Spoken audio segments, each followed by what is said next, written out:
Okay, we have Kastine Evans, Bria Goss on the near side here, and Samarie Walker in the middle. If you have any questions, go ahead. From Bria, what is it like when you guys go on one of those runs and you know you're on one of those runs and you can see it in your opponent's eyes? It's a good feeling, and during the run we just want to keep running, keep increasing the score, keep increasing the lead, and just try to force them to have many turnovers and get as many defensive boards, or just keep them from scoring. That's a good feeling. Do you see frustration, fear, anger? What do you see in them? I don't even know.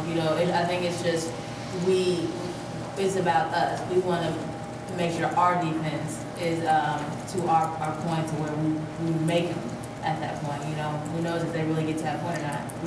That's our goal. Bria, how soon did you hear about what happened in Tennessee, and do you know what happened there? Yeah, I heard the crowd go crazy. But yeah, that's tiring. Well, what does it mean to you guys are now 2 games up in the loss column over them? The goal's been to win an SEC championship. It's definitely looking more realistic now. I mean, even though they lost, we're still going to be doing the same things we're doing. We're not going to let up. This is the time we need to push harder. We don't want this opportunity to slip away. So we're just going to continue to focus on Kentucky and how. Kastine, you guys had forced 35 turnovers, which is the most in an SEC game this season for anybody. How do you guys do that? I mean, how do you do it game to game? You keep setting these records, and I mean, do you ever hit a ceiling? I mean, is there a ceiling for this defense? Coach always talks about how there's a Kentucky standard that he's basically developed and wants to keep developing, and that's definitely part of the Kentucky standard is honesty, hard work, and discipline that we do on defense. And he always talks about discipline being our turnover margin, so he always wants us to be greater for that. And he talks about every day, we work on that every day in practice. That's just a real big part of our defense, especially when we trap the ball a lot. And a lot of our turnovers, their turnovers are forced when we trap the ball and keep rolling up.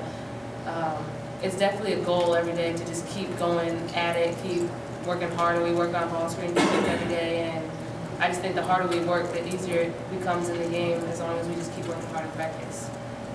So when Adia has an off night, how important is it for you when the defense keys on her so much to be down low and grab rebounds and make things happen in the paint?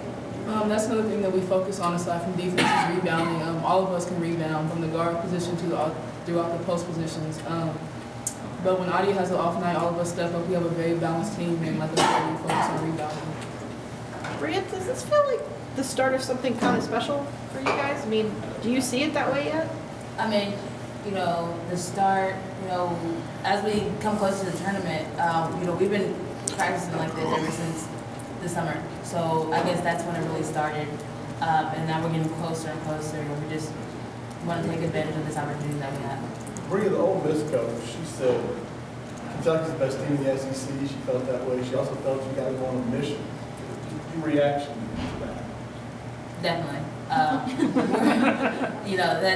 That's good to hear because Coach wants us to be the toughest team and the fastest team and all these other adjectives that he says.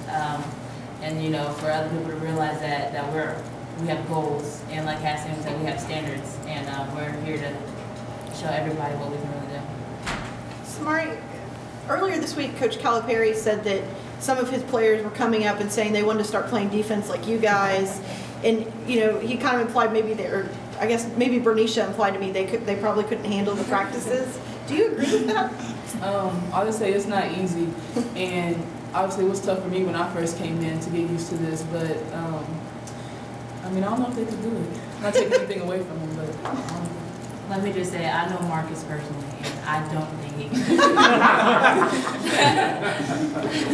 Bria, now that you've matched the school record for wins for a start to the season, do you kind of feel like this is the launching point now, and what happens from here on out this week? Oh yeah. If we do all this and come out with nothing, we're going to be disappointed. So we're here to make a statement.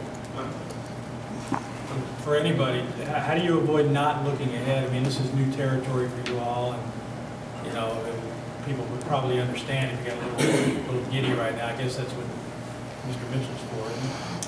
I think you always have to keep, I mean, not necessarily like look ahead as in the fact that we have a mindset of being arrogant and thinking that we can't play, but you can stay confident in how we play, and always keep the goals that we've set since the summer. Like Bria has said, that was the beginning, that was a start, and just keeping those goals in mind and just keep playing, keep doing what we've been doing, working harder. When definitely now since there's a target on our back, just keep playing, stay focused, and stay confident. And to add to what Cass said, we're not overlooking anyone. Like, anybody can be beat. Like she said, we're not going to be arrogant about anything, and we are focusing on winning the championship, and that's our ultimate goal. And then to add on to what they said, sorry guys, you know, we look at every team as the best team in the country. So our next game that we have coming up, they're going to be the best on the map. Anything else? Thank you. All right, thank you.